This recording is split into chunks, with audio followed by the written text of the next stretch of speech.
How to make another account on TikTok. Okay, first of all, you need to click on your TikTok app. Perfect, once it has opened, might take a while to load, you need to go to your profile section down here. Perfect, now that you're here and your profile loads, you need to go all the way up where your name is above your profile picture and click. Now, this will pop up and you need to click Add Account. Okay, now you have the option of using your phone or email, continue with Facebook, continue with Google, continue with Twitter, or if you already have an existing account, you can click down here in the login part. And once you choose an account, you will be able to see it down here.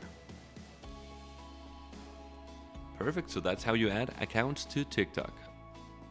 If this video was helpful, please consider liking the video and subscribing.